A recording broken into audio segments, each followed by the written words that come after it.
Yo baby bo, ya baby baba, yeah yeah, mama mamo. C'est un plaisir de vous retrouver, fidèles téléspectateurs, téléspectatrices de la télévision au-delà de l'imagination, pour parler pédagogie, justement la science. Vous le savez bien, au travers de cette émission, nous avions toujours eu le privilège d'essayer un tout petit peu de discuter sur ce qui concerne la pédagogie, l'enseignement, l'éducation, qui est un élément de base pour tout un chacun de nous, parce que tous nous sommes appelés à pouvoir être orientés et à pouvoir orienter les autres.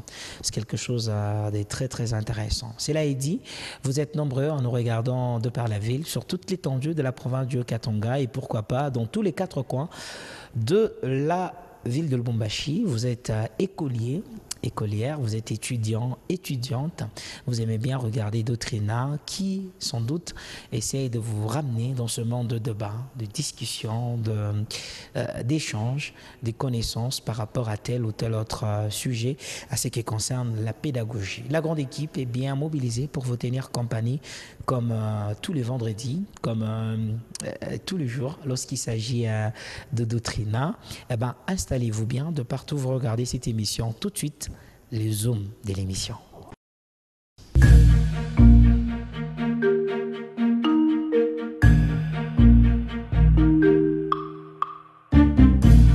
Bienvenue dans Doctrina. Voici pour vous le zoom de l'émission. Dans la première partie de l'émission, il sera question de faire une évaluation de l'année scolaire 2018-2019 avec le représentant des parents dans la ville de Lubumbashi. Et pour finir en bonté, une vidéo bonus vous sera proposée par Idriss Mamboué. Très bonne condition télévisuelle chez vous avec Doctrina. Allez, vous l'avez compris que nous allons parler sur ces sujets-là avec notre invité du jour. Et nous allons également par la suite vous proposer une vidéo, comme vous l'avez entendu. Sans plus tarder, mesdames et messieurs, après cet indicatif de l'hospité, je reçois pour vous notre hospité du jour.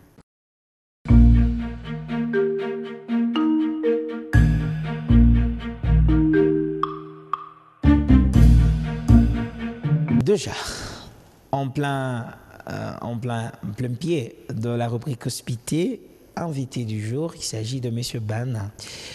Bonjour et bienvenue. Merci Idriss. Vous allez bien? Je vais bien, oui. Les téléspectateurs vous regardent à l'instant. Dans quelques secondes, pourriez-vous vous présenter à tous ces milliers de téléspectateurs qui vous regardent dans Doctrina? Merci. Je me nomme Ben Choula Mouapé. Je suis représentant des parents au niveau de la province du Haut-Katanga 1. Je suis président provincial de l'Association nationale de parents, d'élèves et d'étudiants de la République démocratique du Congo, ANAPECO en sigle. D'entrée des jeux, M. Ben, nous sommes à quelques semaines de la clôture de l'année scolaire 2018-2019. Quelle est votre lecture? Il s'agit bien entendu de quelques semaines qu'on va clôturer avec cette année. On a passé probablement 9 mois, je pense, d'études scolaires, en fait, secondaires, primaires et maternelles, bien entendu, s'il faudra le dire. Avez-vous une petite lecture? Là, tu m'amènes à faire une évaluation de l'année scolaire 2018-2019. En tant que responsable de parents? En tant que représentant des parents, permettez-moi d'abord de remercier tous ces parents qui se sont déployés, qui se sont battus corps et âme pour pouvoir envoyer les enfants à l'école. Chose qui n'est pas facile avec la situation socio-économique qui frappe tout le monde, quel que soit le niveau. Et ces parents-là, les parents haut-katangais et congolais en général, se sont mobilisés. Ils se sont donnés corps et âme pour ce que leurs enfants soient à l'école. Et notre constat est positif. Il y a très peu d'enfants qui étaient sur la rue ou qui faisaient l'école buissonnière. Mais grand nombre, un pourcentage élevé des enfants ont été à l'école. Alors, parlons-en. Est-ce que vous êtes représentant de parents? Une année qui nous semble être un tout petit peu compliquée, hein, parce que déjà au mois de décembre, avec les élections en République démocratique du Congo, vous, en tant que représentant de parents, en tant que parents également, vous avez l'idée à ce que l'année va convenablement bien se terminer? Effectivement, il y a eu des réunions qui s'est tenues chaque semaine pour sensibiliser les parents que l'élève, l'enfant, l'étudiant n'était pas politicien et que lui devait suivre les instructions et la volonté des parents de les amener à l'école. Il n'était pas à l'élève ni à l'enfant de décider de faire la politique. Bien sûr que c'est la politique qui nous dirige, mais les enfants ont été sensibilisés de prendre leur cartable et aller à l'école. Quelles sont les difficultés que vous avez rencontrées, vous, en tant que parent, pour cette année scolaire? Elles sont énormes. En qualité de parents, nul n'échappe à la situation que nous sommes en train de traverser sur le plan social. Il n'est pas facile à tous les parents d'envoyer tous les enfants à l'école. Les difficultés financières n'ont pas permis à ce que tous les enfants suivent les cours convenablement, parce que nos amis aussi, encadreurs, chefs d'établissement, promoteurs, tenaient à l'heure à ce que les parents versent les frais. Et la situation financière, la difficulté de moyens financiers ont fait que d'un côté, les chefs d'établissement et les promoteurs chassaient les enfants, et de l'autre côté, les parents se donnaient corps à âme pour trouver les moyens à ce que les enfants ne ratent pas les cours.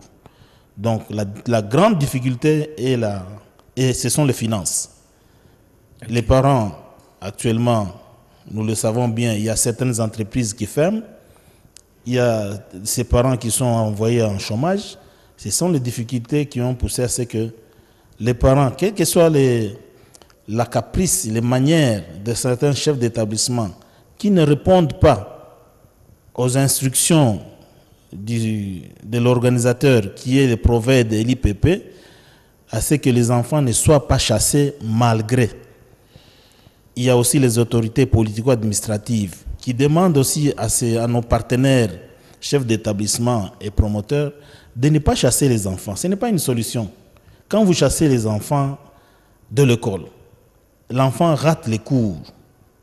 Vous savez comment est-ce que l'enfant peut rattraper les cours ratés et les explications données? Parce que grand nombre des instructeurs et enseignants n'y reviennent plus. Okay. Donc, c'est un manquant pour les enfants, et ça nous fait mal au cœur que certains chefs d'établissement n'obtempèrent pas aux décisions et instructions de la hiérarchie. Nous allons y revenir à ce point que vous venez de relever, de chasser les enfants à l'école. Mais une question qui nous arrive, parce que généralement dans cette émission, nous avons justement l'opportunité de recevoir le chef d'établissement, mais également nous faisons parler les enfants. L'avez-vous déjà entendu que le niveau de l'enseignement en République démocratique du Congo a baissé? Si. C'est dû à quoi, à votre avis? Premièrement, ce que je venais d'énumérer là, l'histoire de chasser les enfants, l'irrégularité des enfants dans les classes. Deuxièmement, la motivation des enseignants. Il y a certains coins où les enseignants ont des difficultés de percevoir leur salaire. Ils doivent faire des kilomètres, ils doivent parcourir des kilomètres, aller à un coin où il y a une banque pour toucher l'argent. Et il y a plusieurs difficultés d'ordre financier, d'un côté chez les parents et de l'autre côté chez les enseignants, qui fait que le niveau d'enseignement a baissé. Le niveau d'enseignement n'a pas baissé parce que les enseignants ne veulent pas donner cours. Non, c'est parce que le temps émis par l'enseignant est réduit. 45 minutes par heure? Je prends un exemple d'un enseignant qui doit quitter un secteur donné pour aller chercher le salaire à un point donné. Il doit parcourir, je prends un exemple, 250 km à vélo. Parce qu'il n'y a plus de route à ce coin-là. Il doit faire au moins 2 jours, 3 jours d'aller et retour. Monsieur Ben, pour qu'un enseignant arrive à bien donner cours, pour relever le niveau d'un enseignant, faudra-t-il lui disposer tous les moyens possibles de se déplacer de chez lui vers le lieu de service, ou d'abord c'est la profession qui doit l'animer en tant que pédagogue, en tant qu'enseignant, en tant qu'encadreur? Un pédagogue qui a un ventre creux, pensez-vous qu'il va donner cours convenablement? Non, ils sont payés. En fait, il y a de FIP qui demandent les frais scolaires, je pense. Je n'entre pas dans les FIP, ça c'est les chefs d'établissement et les promoteurs.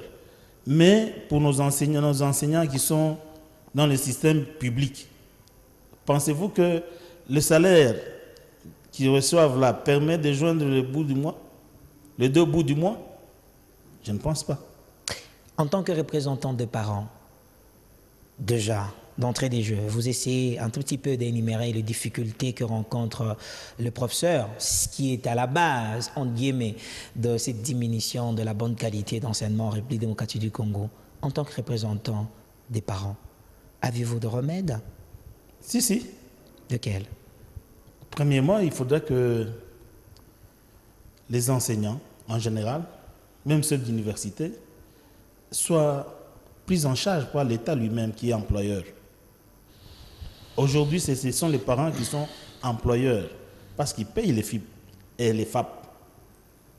Si un jour il arrivait que l'État lui-même s'en charge avec un salaire qui peut permettre à l'enseignant de ne pas demander l'argent aux enfants, de ne pas cumuler, parce qu'il y a de ces enseignants qui font de double emploi.